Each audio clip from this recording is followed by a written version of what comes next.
নির্বাচনের পর গাড়ি বাড়ি সব লাগে জামায়াতের, বলছেন রাশেদ খান।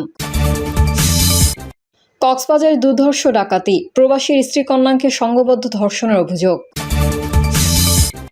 হাসপাতালে চিকিৎসাধীন শিশু, ওষুধের কথা বলে মাকে ডেকে নিয়ে ধর্ষণ। পাবনায় কিশোরীকে ধর্ষণ হত্যার জেরে আসামিদের বাড়িতে আগুন, দগ্ধ হয়ে নিহত ৩। এবং সর্বশেষ জানাবো, থ্রি হুইলার যানের বিরুদ্ধে অভিযানে পুলিশের ওপর হামলা, টহল গাড়ি ভাঙচুর। এতক্ষণ শুনছিলেন সংবাদ শিরোনাম, এবারে জানিয়ে দিব বিস্তারিত সংবাদ। তবে তার আগে অনুরোধ থাকবে আমাদের চ্যানেলটি সাবস্ক্রাইব করে বেল আইকনটি ক্লিক করুন। নির্বাচনের পর গাড়ি বাড়ি সব লাগে জামায়াতের, বলছেন রাশেদ খান। বিএনপি নেতা রাশেদ খান বলেছেন, নির্বাচনের আগে জামায়াতে ইসলামী ও জাতীয় নাগরিক পার্টির গাড়ি বাড়ি অফিস লাগতো না, কিন্তু নির্বাচনের পরে সব লাগে।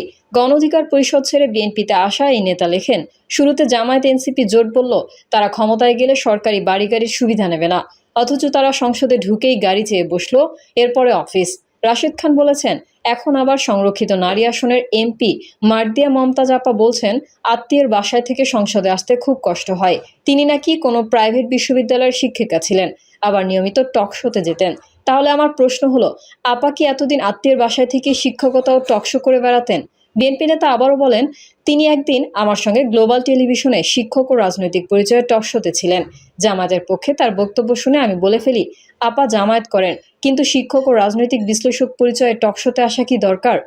পরিচয় প্রকাশ করে টক শো করলে তো সমস্যা নেই। তিনি শেষমেশ স্বীকার করেন, তিনি জামায়াতের কোনো পদে নেই, তিনি কর্মীও নন, তিনি একজন সমর্থক।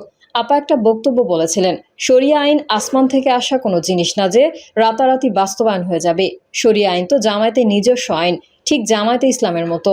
রাশেদ খান বলেছেন, এই আইন এত শক্তিশালী যে নির্বাচনের আগে গাড়ি বাড়ি অফিস লাগে না, কিন্তু নির্বাচনের পরে সব লাগে। কক্সবাজারে দুর্ধর্ষ ডাকাতি, প্রবাসীর স্ত্রী কন্যাকে সংঘবদ্ধ ধর্ষণের অভিযোগ। কক্সবাজারের নবগঠিত মাতামুহুরী উপজেলার এক প্রবাসীর বাড়িতে ডাকাতির ঘটনা ঘটেছে। এ সময় প্রবাসীর স্ত্রী ও তার ১০ম শ্রেণীতে পড়ুয়া মেয়েকে সংঘবদ্ধ ধর্ষণের অভিযোগ উঠেছে। এ ঘটনায় অভিযান চালিয়ে ৬ জনকে আটক করেছে পুলিশ।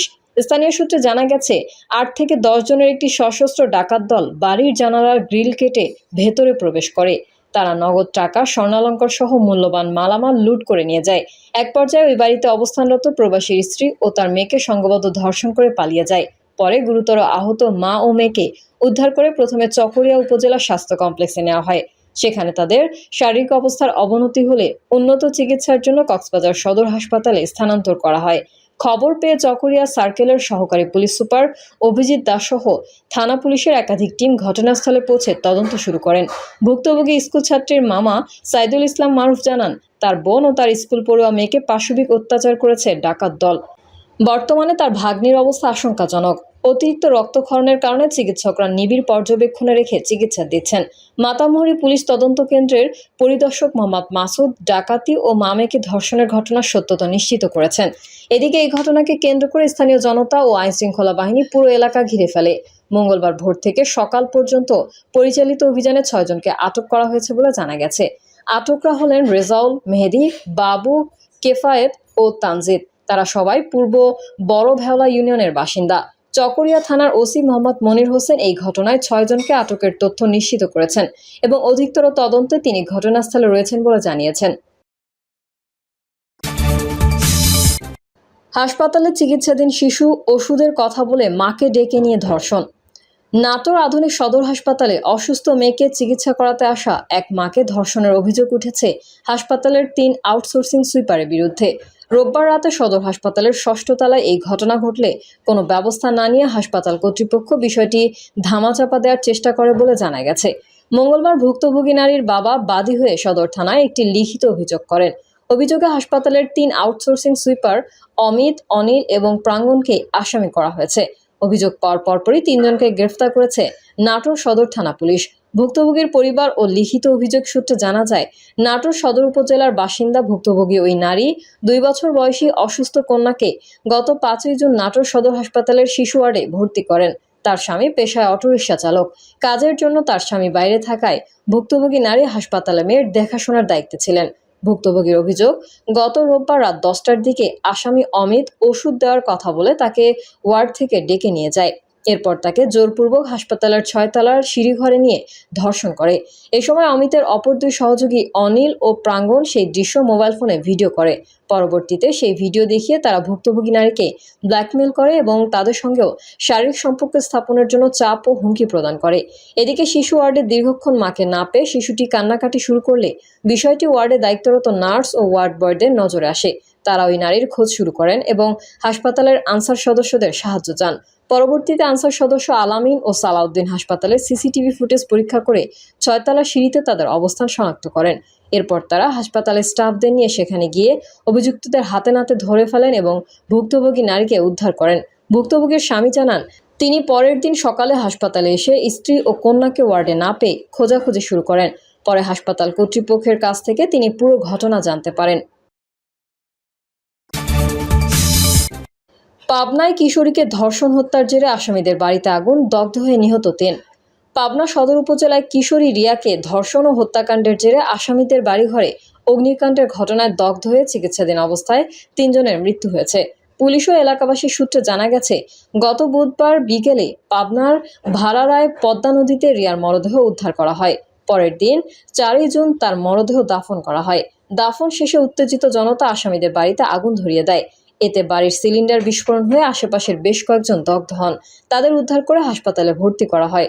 অগ্নিকাণ্ডের সময় আসামি পক্ষের কেউ বাড়িতে ছিলেন না। দগ্ধরা সবাই প্রতিবেশী ও আশেপাশের মানুষ এবং উৎসুক জনতা। বিষয়টি নিশ্চিত করে পাবনা সদর থানা পুলিশের ভারপ্রাপ্ত কর্মকর্তা তরিকুল ইসলাম মঙ্গলবার দুপুরে জানান, ঢাকায় চিকিৎসাধীন অবস্থায় 3 জনের মৃত্যু হয়েছে। গতকাল 1 জন এবং আজকে 2 জনের মৃত্যু হয়েছে। এ বিষয়ে আইনগত ব্যবস্থা প্রক্রিয়াধীন। উল্লেখ্য, পাবনা সদর উপজেলার ভাড়ারা ইউনিয়নের পীরপুরে পদ্মা নদীতে রিয়া খাতুন নামে এক কিশোরীর বস্তাবন্দি মরদেহ উদ্ধার করা হয়। এ ঘটনায় নিহতের কথিত প্রেমিক নাইম সহ 3 জনকে গ্রেফতার করা হয়। গ্রেফতারের পর রিয়াকে ধর্ষণ ও হত্যার ঘটনা স্বীকার করেছে বলে পুলিশ জানিয়েছে। 3 হুইলার যানের বিরুদ্ধে অভিযানে পুলিশের ওপর হামলা, টহল গাড়ি ভাঙচুর। ঢাকা চট্টগ্রাম মহাসড়কের কুমিল্লার বুড়িচং উপজেলার নিমসার এলাকায় অবৈধ 3 চাকার যান আটককে কেন্দ্র করে হাইওয়ে পুলিশের উপর হামলা ও তাদের একটি টহল গাড়ি ভাঙচুরের ঘটনা ঘটেছে। পুলিশ জানায়, মহাসড়কের নিষিদ্ধ 3 হুইলার বা 3 চাকার যানের বিরুদ্ধে পুলিশ অভিযানে নামে।